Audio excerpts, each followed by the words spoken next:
Hi, West Ham fans. I just wanted to put in context a recent discussion point on Hammers Chat Forum which was Lopetegui, or Floppy as we call him, worse than Avram Grant? Well, when we look at Avram's season, he played 37 matches because he got sacked just before the final game. He won 7, drew 12, lost 18, and we scored 43 goals, let in 70 with a minus 27 goal difference, and had 43 points. We finished last, rightfully so, and got relegated to the Championship. We had a 19% win rate and a 49% loss rate.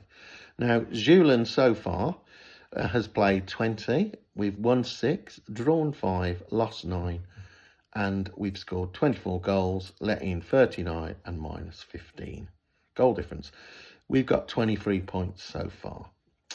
So he's got another 17 matches to get at least 10 points to match Avram's awful record. So I think it's safe almost to say that he will beat Avram Grant's record. I would have thought and hope. And his win rate at the moment is 30% with a 45% loss rate. So, you know, I don't think that is probably fair to compare him to Avram Grant, really, when we look at those figures. Now, I also, just because I thought yesterday's performance, yes, we know generally we've been pretty awful, apart from the home game with Ipswich, away games with Palace and Newcastle. And generally we've been awful, haven't we? Apart from those 3 games where we did see at least some good play. And December's been pretty awful, even though we haven't lost every game. We've not played well. And there's been nothing to grab hold of and be positive about. So when this game came around with Manchester City, albeit it's not the Manchester City we knew, I was very frightened, like a lot of West Ham fans.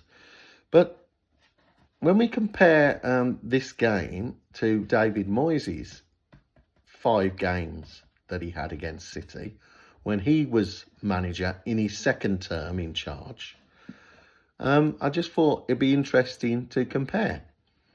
So in February 2020, we had 3 shots with none on target, 22% possession, that is parking the bus, passes completed 254. February 21, we had 9 shots, 3 on target, 36% possession, and 394 completed passes. November 21, 5 shots, 3 which were on target, 31% possession, 330 passes. May of 23, 6 shots, 2 on target, 31% possession, 327 passes. And the final game in May 24, 3 shots, of which 2 were on target, 28% possession, 307 passes. Now, Lopetegui on Saturday, in the same game against Man City away, we had 17 shots on target. Now, yes, I've said they're not the same team that they were, but they still ain't a bad team. And at home, they always have a lot of possession, and they're still difficult to beat and play against. We had 17 shots. Now, particularly at the moment, we're looking at teams in the bottom half of the table. I'd like to see any of them have the same number of shots against City at the Etihad. So I think that's worth mentioning and being positive about with that one. And 4 were on target. Now, we had 44% possession, 433 completed passes. So the percentage is at Moyes' best. That's still 8% better possession stats than Moyes, and over 100 passes completed over Moyes as well. So that suggests we played a lot more positively, and we did if you watch the game. Now, look, we all know that we're not happy with him, and this is one game. But if we continue on this trajectory, I think the home games with Palace and Fulham could bear some fruit. Now, I think he's been forced, which is into making this decision, because sadly with the injury to Bowen, and we all know how important Bowen is to our team. But it's actually led to him playing Somerville, which he should have done anyway, because he's the rightful best and fastest left attacking winger, and playing Kudus in his right position, his correct position on the right hand side, not shoeholing him in the left hand side. And then we had Fulkrug up top. Now, yes, we know the jury's out on Fulkrug. He's still getting match fit. He didn't do a lot, but he got the goal. And I think if he is given the service, he's the type of player, I think, that will bang some goals in, and he's going to improve. I would have thought. He's still not he's still not full match fitness yet. But I would have chose maybe someone else, maybe Kudus up top, or Paquetá, or whatever.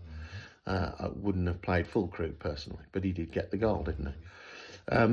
But yeah, so I think at the moment with Bowen out, then it looks good for us, because I think the team look a lot more balanced, and we certainly had a lot of the ball yesterday and played some nice passes, completed quite a few passes. We look quite good on the ball compared to how we have been. So I think going forward now, the big question for Lopetegui is, when Bowen comes back, he needs to have the cojones of the balls to keep Somerville on the left. He must do that now, not put Kudus on the left. Either put him in midfield as a false nine, or you play him on the right, but then you don't play Bowen. Now, Bowen, when he comes back, obviously he's the captain, and he gives everything for West Ham, and most of the time he plays very well, so you can't drop Bowen. So what's he going to do? He's got to play Somerville. He's either got to drop Kudus, or, as I say, play him in midfield, or as a false nine. So this will be the test for Lopetegui, is what will he do when Bowen comes back? And I think if he puts Kudus back on the left, then yeah, hands up. He doesn't deserve to carry on managing, does he? Because that's just ignorance at its best. It's ridiculous to do that when he's seen how we play now. So that's it, really. Just a short video, just to put a different spin on things. I'm not a massive fan of Lopetegui, but I think sometimes we have to take our blinkers off, and if we look at just this one game in context and compare it to our last manager, Moyes, then we did a lot better. Thank you. See you. Bye.